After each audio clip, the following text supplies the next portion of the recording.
Alrighty, ladies and gentlemen, welcome back to the video. I hope you are enjoying your day. We're looking at Mount Panorama again, baby. You know, the best. Bathurst 1985, a TWR, Tom Walkinshaw Racing, presumably a Jaguar XJS with a V12 qualifying lap. Now, this is something I haven't really dove into. I've enjoyed learning about the Aussie legends, the Aussie cars, the Holdens, the Fords, and, seeing the great rivalries. And I still want to keep learning. I'm always down for that. But this is kind of interesting to see a world-class, amazing, unique track like Mount Panorama. I absolutely love this place. It's one of the coolest tracks in the world, no doubt in my mind.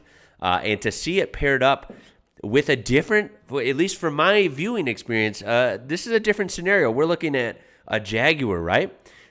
Now, I like older Jaguars. I don't know much about new ones. I really never paid attention to them past like the early thousands. But I know from the 90s and 80s, and especially like the 60s, the 70s, they had some awesome vehicles. And who can argue with a V12? I'm a V8 guy. I'm a muscle car guy at heart. Of course, as a gearhead, I'm going to like a screaming V12.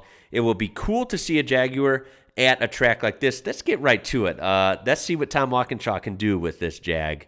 And before we do, I almost forgot, this comes from a channel called Sci-Fire. This will be linked down below in the description. And let's just get Tom Walkinshaw in the number 8, JRA Jaguar, the man who dictated the pace in the early days of unofficial practice and tried to take the pole back from yet another Jaguar.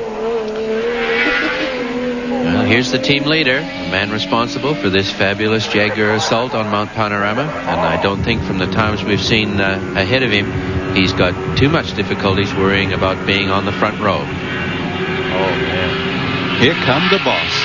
Here we go. That's screaming, I can tell. Even in Atlanta.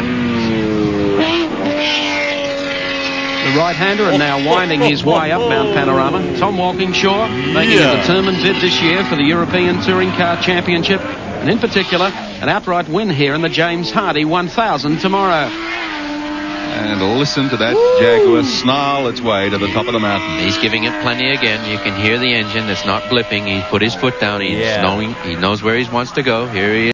Like the announcer said, he is definitely into the throttle, very heavy, not letting off, not blipping even.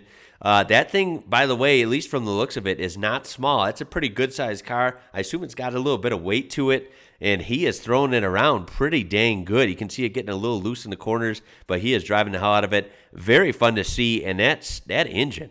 God, I wonder what kind of RPM we're turning here. That thing is screaming. Let me rewind it a little again because I don't want to interrupt this video. This is one of those that just sounds amazing. You love seeing the car fluid in motion. This is freaking sick. And listen to that Jaguar snarl its way to the top of the mountain. He's giving it plenty again. You can hear the engine. It's not blipping. He's put his foot down. He knows where he wants to go. Here he is, sliding, using every bit of the road and not being afraid to hound it through here. It's particularly nerving there. It's very easy to make a mistake, but he's giving it its all. He's showing us that here's one Englishman that's not afraid of this Aussie mountain. Oh, checking the halfway time at Castrol at the top of the mountain. This could be very, very sensational. We'll take race cam again. We're riding with Tom Walkinshaw for the James Hardy 1000 tomorrow. Look at him at work, the steering wheel. Working the hell out of it. Thought about going up a gear, but decided to feather it.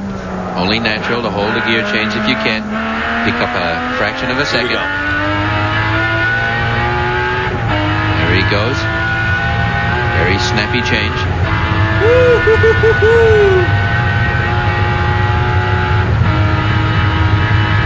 Car sitting nice. You can hear the overrun of the engine when it just hits some of the bumps. Not hurting the engine, but nevertheless not quite 100% traction on Conrad.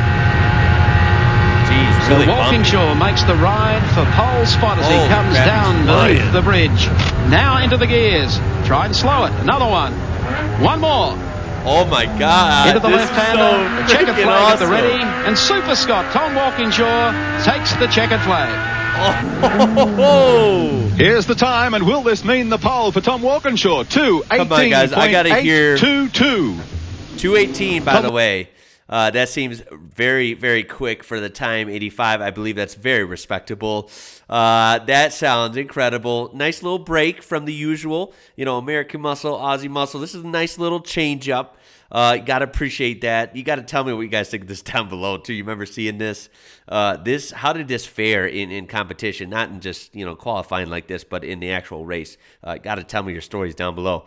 This, I got to hear this one more time. Those gear changes, those downshifts, wow. This guy definitely knows what he's doing, okay?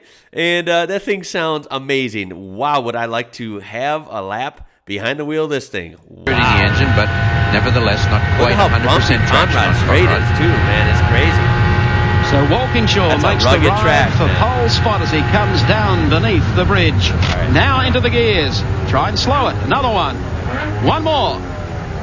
Into the left-hander, checkered flag at the ready, and Super Scott, Tom Walkinshaw, takes the checkered flag. Of course, that being the old layout, which I love as a spectator. I know it was more dangerous, but boy, you got to see those cars absolutely scream down that, what seems like forever. It's a marathon, that straightaway.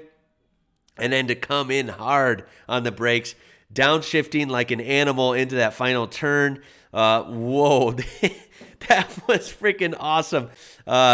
He literally, that car does not look light to me. Maybe it is, but to me it looks pretty wide. It looks big. It looks great. It's a cool car, but it looks kind of big and looks kind of heavy. And he had that thing just slinging around the corners and came off on two wheels towards the end there. It was really, really crazy. I don't know how he was tossing that thing around. If he made a mistake, that was going to be a pretty violent crash, if I were to assume so. So that was really enjoyable. Another kind of short one, but I love learning about different cars and especially seeing them go around none other than Mount Panorama. What better test track and educational crash course for me would there be than that beautiful racetrack in Bathurst? So there you go, guys.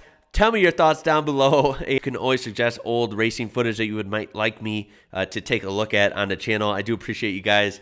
Tell me your thoughts down below. Yeah, this was awesome, okay? This is a thumbs up, a double thumbs up for me. If you enjoyed it as well, please throw a thumbs up on there. Boost this video up. I do appreciate it. Subscribers so close to 50K. I think we're going to hit it tonight with your guys' help. I do appreciate that as well. Check out that description. This will be linked down there. And other ways you can interact with my channel, the Discord, my Instagram, and Facebook are at IWrocker. My name is Ian. You're watching IWrocker. And got an adrenaline rush from that. That was really, really fun. Take care, guys. I'll catch you later.